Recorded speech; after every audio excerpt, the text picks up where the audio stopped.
두 번째 기능성 재료. 첫 번째 금속기지 복합재료입니다. 금속기지 복합재료 같은 경우는 바탕 기지가 금속이라는 얘기죠. 이제 이것도 어떤 거를 어떤 걸 넣냐에 따라서 여러 가지가 있습니다. 그래서 첫 번째 금속 바탕에다 섬유를 집어넣는 거죠. 금속 모재 중에 휘스커 같은 거 이런 것들인데 이런 그런 강화 섬유 같은 거 보면 보통 비금속계로는 탄소 섬유 또는 보론 섬유, SiC 주로 많이 사용하는 겁니다. 그 다음에 금속계 섬유는 보면 베릴륨이라든지 또는 텅스텐 또는 몰리브덴 이런 것 등을 갖다가 정말 가난다란 섬유를 만들어서 집어넣는 것이 바로 섬유 강화 금속 복합재료입니다. 보통 FRM 표현하죠. FRM 이렇게 표현합니다.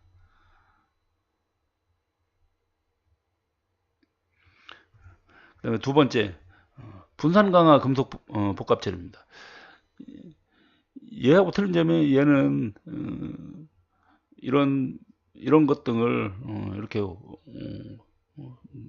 섬유 형태로 넣었다 그러면 얘는 작은 입자 형태로 넣는 겁니다. 이제 0.01에서 0.1mm 정도의 그 나노미터 정도의 산화물로 아주 미세한 입자로 만들어 갖고서는 집어넣은 거다.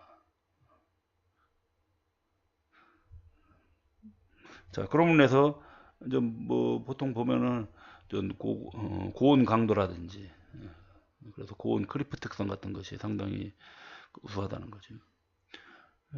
이때 집어넣는 물질을 보면 대부분 많이 사용하는 것이 AL2O3나 또는 산화토륨 같은 걸 많이 사용합니다. 그래서 주로 여기에 분산 미립자로는 대부분 다 산화물을 많이 써요. 산화물.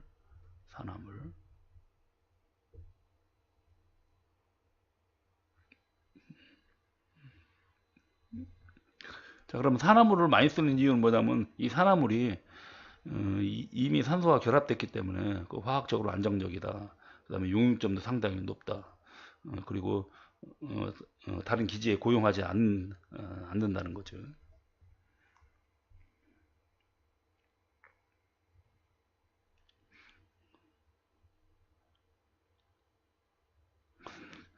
자, 그 다음에 여기에 사용하는 기지 금속으로는 보통 알미늄 또는 뭐 니켈, 그 다음에 니켈 크롬 이런 것들을 많이 사용합니다.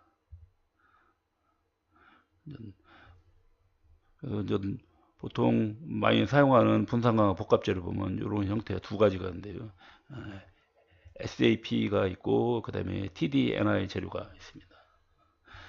SAP 같은 경우는 제온내열 저온용이고 그 다음에 TD 같은 경우는 좀 고온내열 재료도 많이 쓰는 거죠.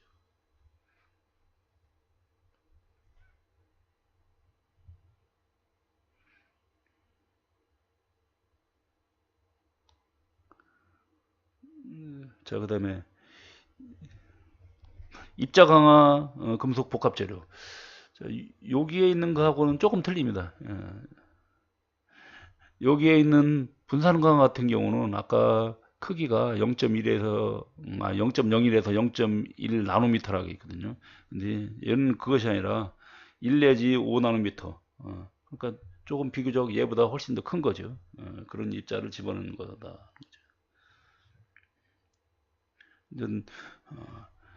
이 입자강화 금속 복합 재료 중에서 가장 많이 사용하는 것이 이제 서met이죠.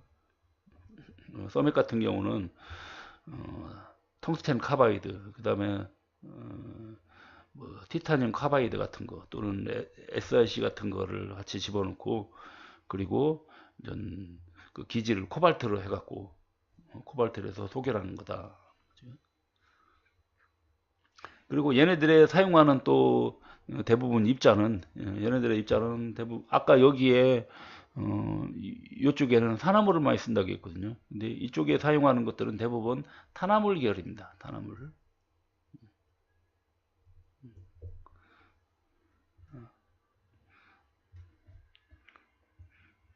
자, 그 다음에 네 번째 클레드 재료.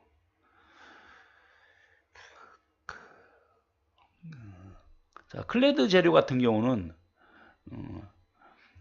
두 종 이상의 금속 재료를 높은 압력으로 딱 결합을 시킨 겁니다. 즉 저거 생각하면 돼. 합판을 생각하면 됩니다. 합판.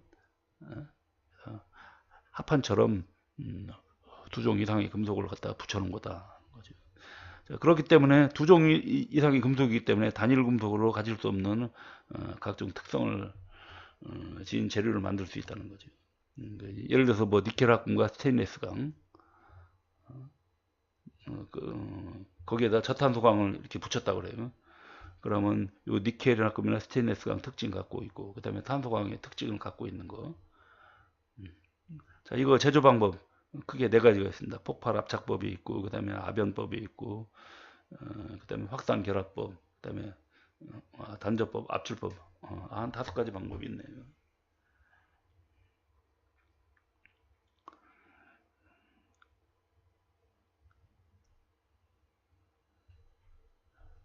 자, 그 다음에 5번째, 다공질 재료가 있거든요. 자, 다공질 재료 같은 경우는 기공이 상당히 많은 재료입니다. 그래서 기공이 15에서 95% 정도로 상당히 기공이 많이 있는 거죠. 그래서 보통 이제 뭐 제조 방법이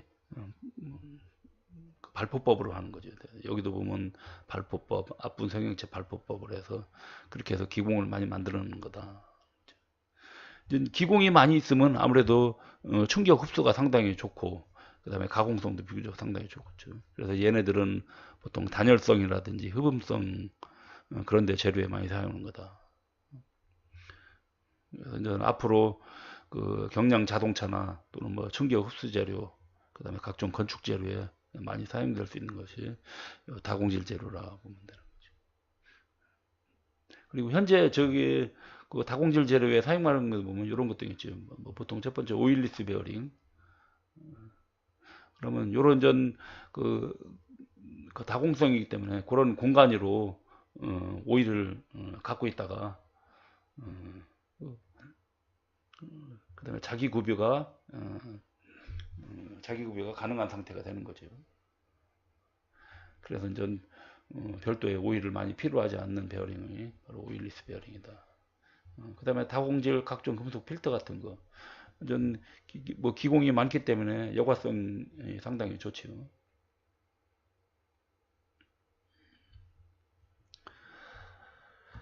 자, 그 다음에 두 번째 기능성 재료, 형상기억가끔.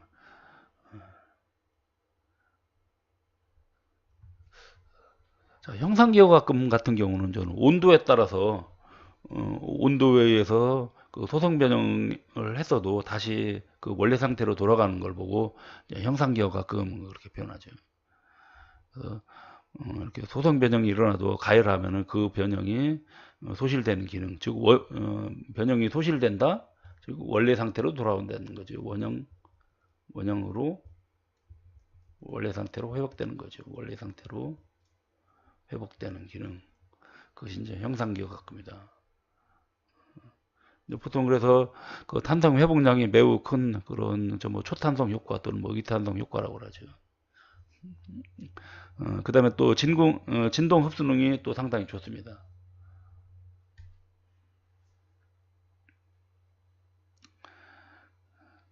이제 이 형상기억을 가끔 하면 보통 이때는 여기서 가열했다가 그 다음에 냉각을 하면 변태가 일어나는데, 그때 변태가 마텐자이트 변태입니다.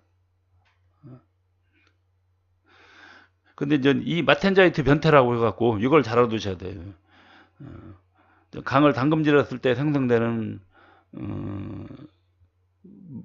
그때 생성되는 마텐자이트하고 여기서 이 형상기억가끔에 적용되는 그 마텐자이트하고는 좀 틀립니다.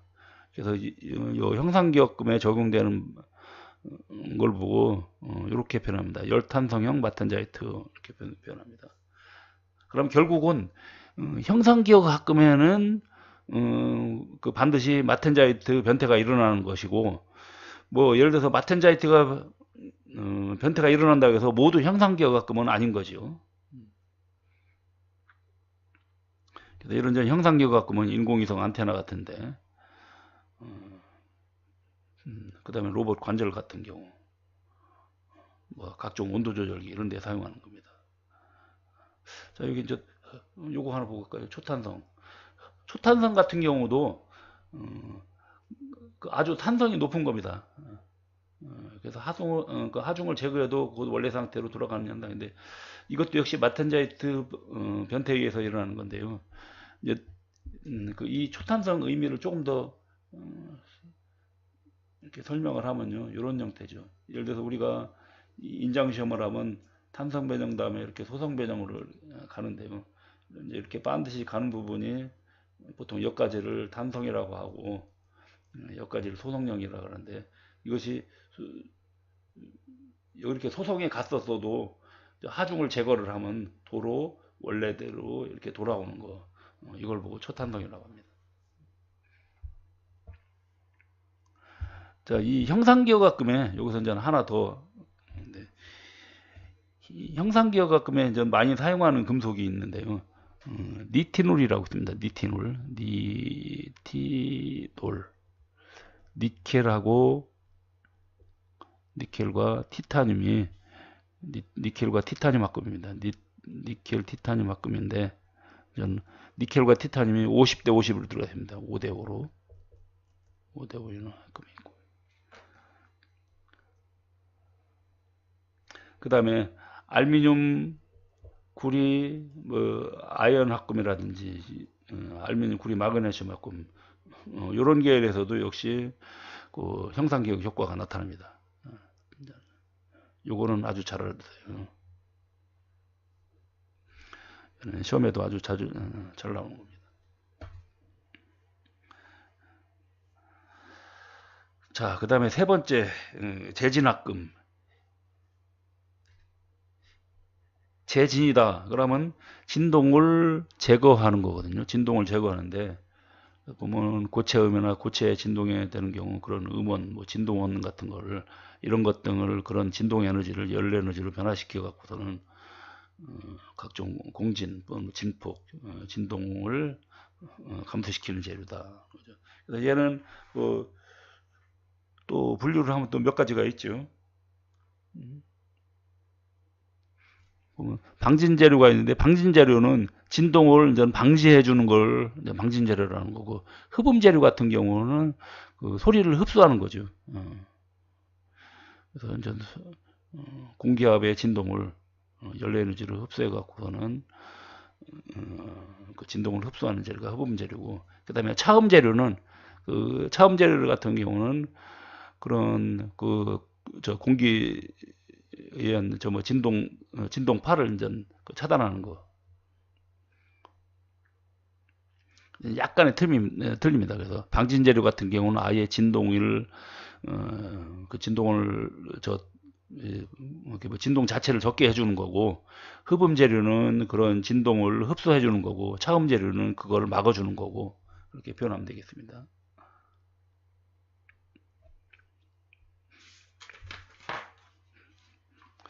여기 재진합금으로 많이 사용하는 거는 보면 마그네슘, 지르코늄, 뭐 망간, 구리, 뭐 그다음에 티타늄, 니켈 등이 있고, 그리고 이제 또 요 편상흑연의 회주철, 얘도 역시 그 진동 감소능이 상당히 큽니다. 이제 보통 그래서 이런 회주철이 바로 공적기계 배드에 많이 사용하는 이유가 바로 진동 감소능이 상당히 크기 때문에 그렇다는 거죠. 여기서는 여기 있는 요 종류 좀 이렇게 잘 알아두세요.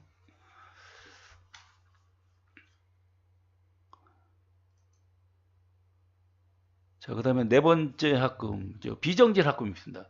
비정질이라는 얘기는 원자의 배열이 불규칙한 상태인데요. 금속은 고체 상태에서 일정한 결정 구조가 있죠. 결정 구조를 가지는데 이 비정질이라는 얘기는 고체 상태에서 결정 구조를 제대로 안 갖고 있는 걸 말합니다. 그래서 원자 배열이 상당히 불규칙한 상태, 그걸 말합니다. 즉 예를 들어서 고체인데 결정 구조상으로 보면 그 액체 상태에 이렇게 가까운 거, 완전히 무질서한 상태라는 거죠. 이제 이거는 전 금속을 액체 상태에서 이 정도의 고속으로 초고속으로 급냉을 하면 원자가 이렇게 저 결정 구조를 갖는 고체로 가질 시간이 없는 거죠. 그래서 원자가 규칙적인 배열을 하지 못한 무질서한 배열의 금속이다 거죠. 그래서 아주 초고속으로 급냉을 해야 됩니다. 이거의 특징을 보면 그 특징이 보통 그 전기 저항이 상당히 큽니다. 그 대신 열에 약하고 조금만 열에 가하면요, 얘가 도로 이렇게 된 상태가 이렇게 규칙적인 상태로 바뀝니다. 이제 그것이 바로 전 고온에서 결정화한다는 거죠. 자, 그 다음에 구조적으로 결정의 방향성이 없다. 그래서 이거 보고 뭐 이방성이 없다 그렇게 표현하죠. 이방성이 없다.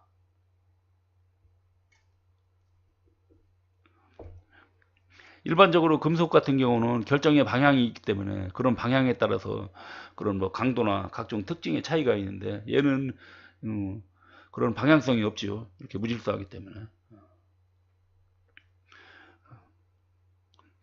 자, 그 다음에 아까 여기 뭐 이렇게 무질서하기 때문에 구조적으로 상당히 불안해요. 그래서 경도가 상당히 높고 그 다음에 전연성도 또 상당히 양호합니다.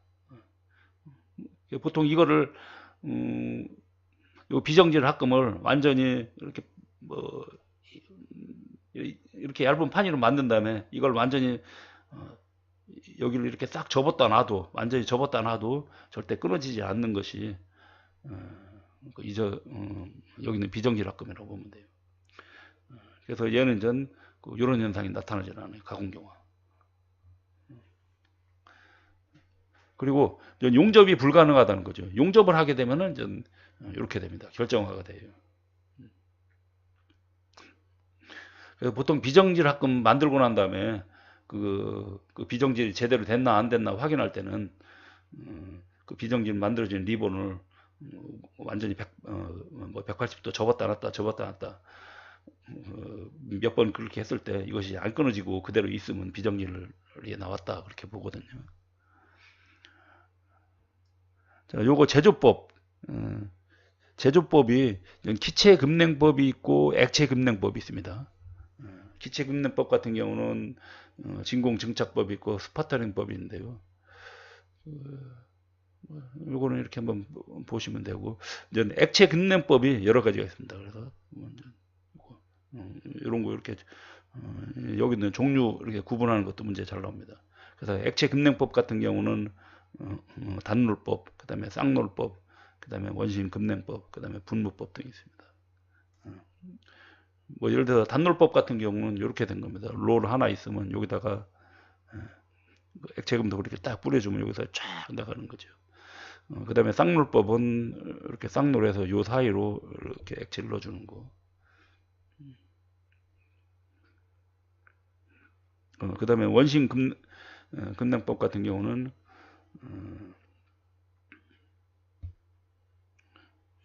이런 통에다가 이런 통에 이렇게 회전을 할 때 여기다가 그 금속을 딱 뿌려줍니다. 그러면 고속으로 회전하기 때문에 액체 금속이 여기 부딪히면서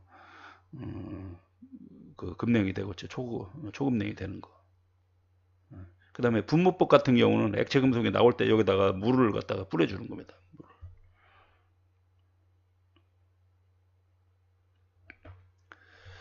자, 그 다음에 다섯 번째 초전도 재료 볼까요? 초전도 재료.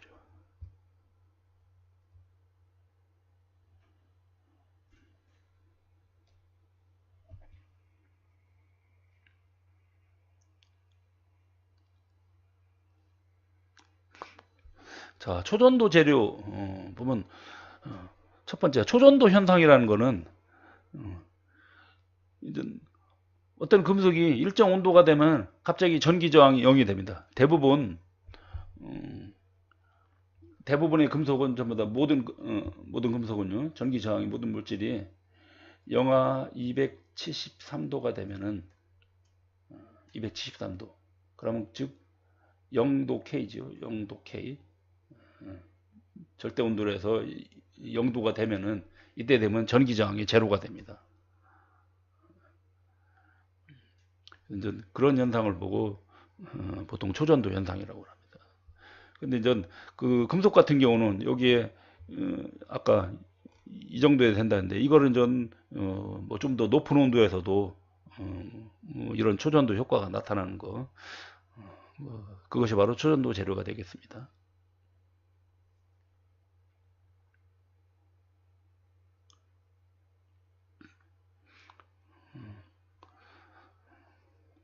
그래서 초전도체 같은 경우는 자기장 차폐 효과가 있습니다. 보통 마이너스 효과라고 하는데, 자, 그래서 여기에 자기장이 이렇게 있을 때, 자기장이 있을 때, 또 초전도 물질을 넣으면은 얘가 자기장이 이렇게 통과를 하기 때문에 얘를 이거하고 이거하고 자기장이 여기를 예를 들어 이렇게 지나간다고 그래요. 이렇게 지나갈 때 이 초전도 물질로는 자기장이 통과를 못합니다. 통과를 못하기 때문에 이렇게 밀려 들어가기 때문에 그럼 결국은 얘가 이런 밀려 들어가는 게 위로 이렇게 둥둥 뜨는 거죠. 그래서 그거 보고 전 자기장 차폐 효과라고 표현합니다.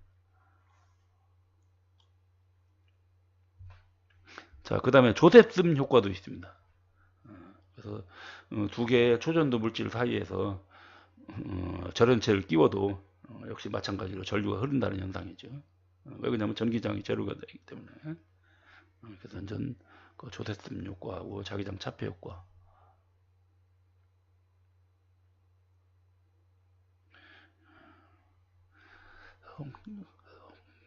자, 초전도체 종류를 보면 전 보통 저온 초전도체가 있고 고온 초전도체가 있는데요. 여기 고온 초전도라고 해서 아주 뭐 상당히 높은 온도를 말하는 게 아니에요. 여기 보면 저온 초전도체가 영하 269도, 뭐 고온이 영하 180도거든요. 그래서 K로 표현했을 때, 그래서 절대 온도로 표현했을 때 그 고온이라는 걸 말합니다. 대부분 이 저온 초전도체 같은 경우는 티타늄 계열 합금이고 니오비움 티타늄 계열이고, 그다음에 고온 초전도체 같은 경우는 대부분 세라믹 계열에서 많이 나타납니다. 그래도 여기에 YbCO가 있거든요. YbCO, 이리듐, 바리움, 구리산화물 계열이거든요.